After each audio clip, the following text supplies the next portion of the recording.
سب سے اعلیٰ درجے کا اسلام کیا ہے؟ من سلم المسلمون من لسانہ و یدہ۔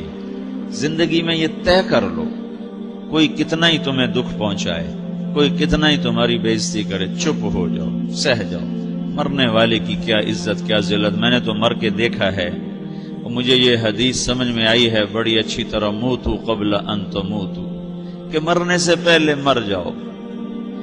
اس وقت اگر میں مر جاتا تو مجھے کوئی گالیاں دیتا تو مجھے کیا نقصان تھا، اور مجھے کوئی نعرے لگاتا میرے لیے تو میرا کیا نفع تھا۔ تو مرنے سے پہلے مر جاؤ۔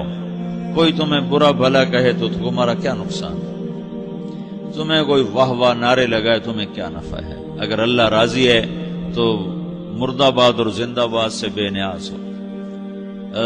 ابو ذر رضی اللہ تعالیٰ عنہ کو ایک آدمی نے گالیاں دی تو انہوں نے فرمایا، بیٹا ایک گھاٹی آگے آ رہی ہے، اس میں گر گیا تو جو کچھ کہہ رہے ہو اس سے بھی زیادہ کا حقدار ہوں، اور اگر پار ہو گیا تو تیری گالیوں سے مجھے کوئی فرق نہیں پڑتا ہے۔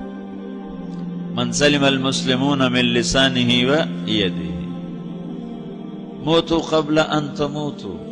چونکہ آج کل اخلاق ہیں انتقامی، معاف کرنے والے اخلاق ہیں نہیں، انتقامی اخلاق ہیں۔ ہمارا معاشرہ انتقامی ہے، اچھا کرو گے تو ہم اچھا کریں گے، برا کرو گے تو ہم برا کریں گے، جیسا کہو گے ویسا ہم سے سنو گے۔ یہ ہمارا ماحول ہے، یہ ہمارا۔ ایک ماں کہہ رہی تھی دوسری ماں کو، میرے پترا کدی کسی نے واسطے سلام نہیں کیتا، بڑے فخر سے کہہ رہی ہے، ہمارے اپنے گاؤں کی بات، میرے پترا کدی نہیں کسی نے واسطے سلام کیتا، مائی جڑا کرے انہوں کریں دیں، جڑا نہ کرے انہوں پوچھ دے ہی کوئی نہیں۔ یہ وہ فخر سے کہہ رہی۔ جو سب سے بڑا عیب ہے وہ سب سے بڑا فخر بنا ہو۔ میرے پتروں کدی نہیں کسی نے واسطے سلام کیتا۔ جب ماں باپ نے یہ سبق دیا تو اولاد کا کیا قصور ہے؟ ہمارا معاشرہ انتقامی ہے، ایک کی 10 سنانے کا ماحول ہے، تو آپ 100 کی ایک بھی نہ سناؤ۔ احنف بن قیس رضی اللہ تعالیٰ عنہ پہ ایک آدمی نے چڑھائی کر کہنے لگا، ایک سناؤ گے نا تو 10 سنو گے میری طرف سے۔ تو احنف بن قیس کہنے لگے، بھائی تو مجھے 100 بھی سنائے گا نا تو میری طرف سے ایک بھی تو نہیں سنے گی۔ ایک آدمی ان کی بڑی بےزتی کر رہا تھا اور وہ چل رہے تھے اور وہ 100 گالیاں بک رہا ہے۔ جب آ گیا نا قریب شہر تو کہنے لگے، دیکھا میرا قبیلہ یہاں رہتا ہے، اگر کسی نے سن لیا نا تو تیری بڑی دھلائی کر دے گا، تو نے جو مجھے گالیاں دینی میں کھڑا ہوں یہیں تو دے لے، تو اپنا سارا زور پورا کر لے تاکہ آگے تجھے کوئی تکلیف نہ پہنچا دے میری وجہ سے۔ تو وہ پاؤں پہ گر کے معافی مانگنے لگا کہ واقعی تو بڑے حلم والا ہے۔ وہ مشہور تھے اپنے حلم میں، بردباری، اور لوگ ان کا امتحان لینے آیا کرتے تھے کہ بھئی کوئی ہے جو احنف کو غصہ دلا دے، تو لوگ ناکام ہو جاتے تھے، ان کو غصہ نہیں آتا۔ ایسے ایک عرب سردار گزرا، معن بن زائدہ، وہ بھی اپنے حلم میں بڑے مشہور تھے۔ ایک دفعہ لوگوں میں شرط لگ گئی کہ کوئی ہے معن بن زائدہ کو غصہ دلائے تو ہم اس کو انعام دیں گے۔ تو ایک شاعر نے کہا، میں غصہ دلاتا ہوں، تم دیکھنا ایسے سیخ پا ہو جائے گا جیسے جانور۔ تو وہ چلا گیا اس کی مجلس میں، دربار لگا، عرب سردار تھا بہت بڑا، دربار لگا ہوا، تو کہتا السلام علیکم، وعلیکم السلام۔ تو معن بن زائدہ پر ایک دور بڑے فقر کا گزرا تھا، پھر اللہ نے اس کو بہت بڑی سرداری دی، بنو عباس کا بہت بڑا یہ وزیر گورنر تھا۔ تو کہتا اتذکر اذ لحافک جلد شاۃ واذ نعلاک من جلد البعیر، کیوں بھائی تجھے یاد ہے جب تیرا بستر بکری کی کھال تھا اور تیرے جوتے اونٹ کی کھال کے تھے؟ تو کہنے لگا کیوں نہیں یاد، بھلا کوئی ماضی بھی بھولتا ہے؟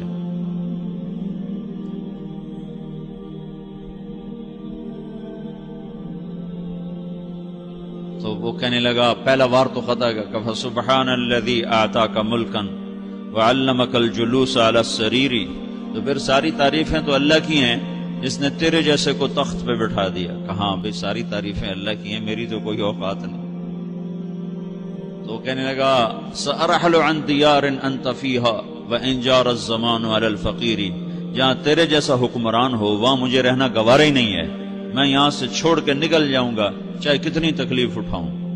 بڑے دربار میں یہ ایک گورنر اور وزیر سے بات ہو رہی ہے، تو وہ کہتا ہے، اچھا بھائی اگر تو ہمارے پاس رہے گا تو ہم تیرا اکرام کریں گے، اور اگر تو جانا چاہتا ہے تو پھر رافقت کا سلام، تو وہ یہ بار بھی خالی گیا تو کہنے لگا فجد لی ابن ناقصۃ بمال،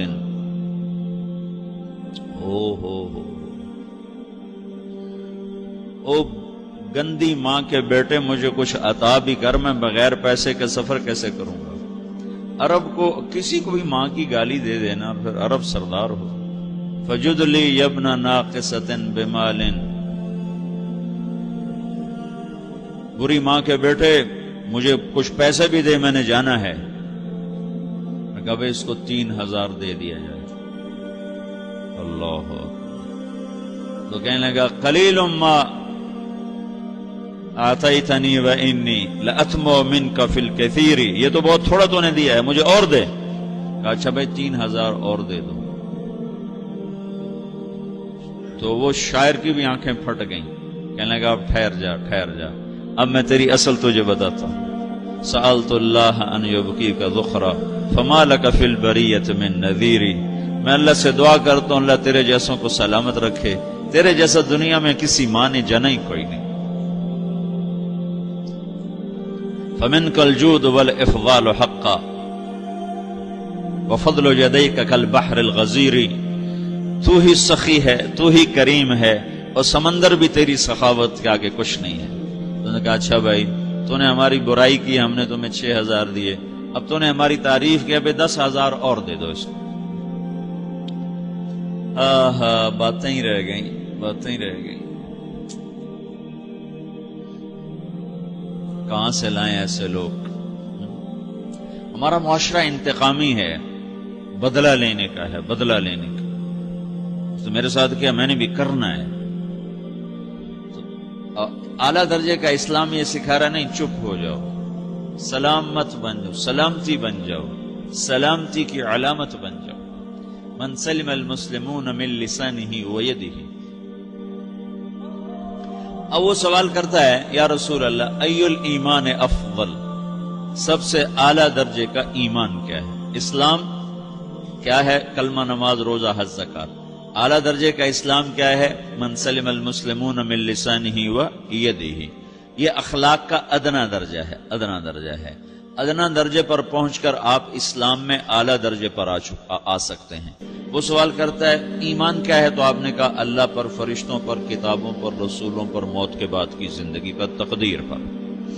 اب ایک اور سائل سوال کرتا ہے ای الایمان افضل، سب سے اعلیٰ درجے کا ایمان کیا ہے؟ تو آپ نے فرمایا حسن الاخلاق، اچھے اخلاق سب سے اعلیٰ درجے کا ایمان ہے۔ جو آدمی اسلام میں، جو آدمی اخلاق میں، جو مرد عورت اخلاق میں ادنا درجے پر ہوتا ہے وہ اسلام میں اعلیٰ درجے پر پہنچتا ہے۔ اب اگر وہ اخلاق میں اعلیٰ درجے پر آ جائے تو اب یہ کہاں پہنچے گا؟ اب یہ کہاں پہنچے گا؟ میرا نبی کہہ رہا ہے سب سے اعلیٰ درجے کا ایمان ہے حسن اخلاق، حسن اخلاق۔ ابو ہریرہ نے پوچھا یا رسول اللہ وما حسن الاخلاق، یہ بھی ایک اور حدیث ہے، یا رسول اللہ حسن اخلاق کیا چیز ہے؟ تو آپ نے 3 چیزیں فرمائی، تصل من قطعک وتعطی من حرمک وتعفو عمن ظلمک، جو تم سے توڑے نہ تم اس سے جوڑو، نہیں کرتا سلام نہ کریں، کوئی ہم چھوٹے باپ کے ہیں، ہم تو کبھی بھی نہ کریں، ہم تو کبھی بھی نہ منہ تھوکیں بھی نہیں ہم تو میرا نبی کہہ رہا ہے جو توڑے تم اس سے جوڑو، جو محروم کرے اس سے عطا کرو، جو زیادتی کرے اس سے درگزر کرو۔ یہ 3 کام جو عورت مرد کر لے گا یہ اخلاق کے اعلیٰ درجے میں ہے۔ جب یہ اخلاق کے اعلیٰ درجے پر پہنچتا ہے تو پھر میرا نبی کیا بشارت دیتا ہے؟ ادنا درجے پر پہنچ کر تو اعلیٰ مسلمان کی بشارت ہے، اور اخلاق میں اعلیٰ درجے پر پہنچ کر میرا نبی کہتا ہے کاد الحلیم ان یکون نبیا، اعلیٰ اخلاق والا بس نبی بنتے بنتے رہ جاتا ہے۔ اعلیٰ اخلاق والا ایسے ہے جیسے کہ نبی، قریب ہے کہ وہ نبی بن جائے، یہ تو ہے نا ترجمہ، لیکن ہم ہمارے اردو میں کہتے ہیں وہ نبی بنتے بنتے بنتے رہ گیا۔ کیا مطلب؟ کہ اس میں اور نبی میں صرف نبوت کا فرق رہ جاتا، باقی وہ سب کچھ حاصل کر لیتا ہے۔ تو یہ سارے دین کا میں نے آپ کو خلاصہ بتایا ہے کہ میری آپ کی ضرورت ہے کہ میرا اسلام اعلیٰ درجے کا ہو، من سلم المسلمون من لسانہ و یدہ،